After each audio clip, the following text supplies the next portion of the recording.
ಇನ್ನು ಪವಿತ್ರ ಗೌಡ ಊಟ ಕೊಡಿ ಸರ್ ಅಂತ ಅರ್ಜಿ ಹಾಕಿದ್ರಲ್ಲ, ಇದು ಮೈ ಮೇಲೆಲ್ಲ ಗುಳ್ಳೆ ಆಗ್ತಾ ಇದೆ. ನಾವು ಅದಕ್ಕೆ ಕೇಳಿದ್ದು, ಫುಡ್ ಪಾಯ್ಸನ್ ಆಗ್ತಾ ಇದೆ. ಫುಡ್ ಪಾಯ್ಸನ್ ಇವರು ಒಬ್ಬರಿಗೆ ಆಗೋಕ್ಕಾಗಲ್ಲ, ಎಲ್ರಿಗೂ ಆಗಬೇಕು. ಪವಿತ್ರ ಗೌಡ ವಕೀಲೆಲ್ಲ ಮಾತಾಡ್ಬಿಟ್ಟು ಹಂಗೆಲ್ಲ ಹೇಳಿ ಕೋರ್ಟಲ್ಲಿ ಜೈಲಧಿಕಾರಿಗಳು ಪೊಲೀಸರು ಈ ಪ್ರಕರಣ ವಿಶೇಷವಾಗಿ ಪರಿಗಣಿಸ್ತಾರೆ. ವಿಶೇಷನೇ, ನೀವು ವಿಶೇಷವಾಗಿ ಊಟ ಕೇಳಿದ್ಮೇಲೆ ಅವರು ವಿಶೇಷವಾಗೇ ಪರಿಗಣಿಸ್ಬೇಕು.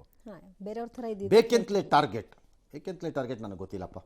ಗಾಂಜಾ ಮೊಬೈಲ್ ಎಲ್ಲ ಸಪ್ಲೈ ಮಾಡ್ತಾರೆ, ಪ್ರೂವ್ ಮಾಡಿ ಅನ್ಬೇಕು. ಇಲ್ದಿದ್ರೆ the DG prisons should file A case against ಯಾರು ಆರೋಪ ಮಾಡ್ತಾರೋ ಅವ್ರ ಮೇಲೆ. ಹಂಗಾರೆ ಅದು ಹೋಗ್ತಿದ್ಯೋ ಬಿಡ್ತಿದ್ಯೋ ನಮಗೆ ಗೊತ್ತಿಲ್ಲ. ಸಪ್ಲೈ ಮಾಡ್ತಾರೆ ಅನ್ನೋದು ಡೇಂಜರಸ್ ವರ್ಡ್.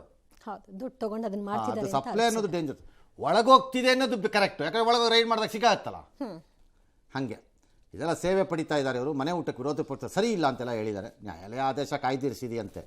ಜೈಲವ್ರ ಪ್ರಾಬ್ಲಮ್ ಅಂದ್ರೆ ಒಬ್ಬರು ಕೊಟ್ಟರೆ ಎಲ್ಲ ಕೆಡಿದ್ರೆ ನಾವೇನು ಮಾಡೋಣ ಅಂತ ಅವ್ರದ್ದು ವಾದ ಅಷ್ಟೇ. ಶಬರಿಮಲೆ ದೇವಾಲಯದ ಚಿನ್ನ ಕಳ್ಳತನ ಪ್ರಕರಣದಲ್ಲಿ SIT ಇದೀಗ ಪ್ರಧಾನ ಅರ್ಚಕ ಕಂದರಾರು ರಾಜೀವ್ನನ್ನ ಬಂಧಿಸಿದೆ. ಚಿನ್ನ ಕಳವು ಹಿಂದೆ ದೊಡ್ಡ ಸಂಚು ಮತ್ತು ಮಧ್ಯವರ್ತಿಗಳ ಲಿಂಕ್ ಇರುವ ಬಗ್ಗೆ SIT ಶಂಕೆಯನ್ನು ವ್ಯಕ್ತಪಡಿಸಿದೆ.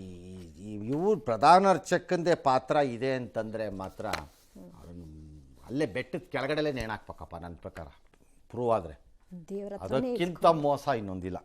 ಆದರೆ ಹೇಳ್ತಿರೋದು ಸಾಕ್ಷಿ. ಜೀನಿ ಸ್ಲಿಮ್ ತಗೊಳಕ್ಕೆ ಸ್ಟಾರ್ಟ್ ಮಾಡಿದ್ನೋ ಅವಾಗ ಮಂತ್ಲಿ ಪೀರಿಯಡ್ಸ್ ಆಗ್ತಾ ಇದ್ದೀನಿ. PCOD ಪ್ರಾಬ್ಲಮ್ ನಾರ್ಮಲ್ ಆಗಿದೆ, ಥೈರಾಯ್ಡ್ ನಾರ್ಮಲ್ ಆಗಿದೆ. ಪೀರಿಯಡ್ಸ್ ಎಲ್ಲ 6 ಮಂತ್ ಆದ್ರೂ ಆಗ್ತಾ ಇದ್ದಿಲ್ಲ, ಇವಾಗ ರೆಗ್ಯುಲರ್ ಪೀರಿಯಡ್ಸ್ ಆಗ್ತಾ ಇದೆ. ಜೀನಿ ಸ್ಲಿಮ್ ನ ಯೂಸ್ ಮಾಡಿ 8 ತಿಂಗಳಲ್ಲಿ 55 kg ಸಣ್ಣ ಆಗಿದ್ದಾರೆ. ಜೀನಿ ಸ್ಲಿಮ್ ತಗೊಳ್ಳಿ, ಬೇಗ ಸಣ್ಣ ಆಗ್ತೀರಾ, ಫ್ಯಾಟ್ ಲಾಸ್ ಆಗ್ತದೆ. ಜೀನಿ ಸ್ಲಿಮ್ ನ ಯೂಸ್ ಮಾಡಿ 100% ಯಾವುದೇ ಸೈಡ್ ಎಫೆಕ್ಟ್ ಇಲ್ದಂಗೆ ಸಣ್ಣ ಆಗ್ತೀರಾ.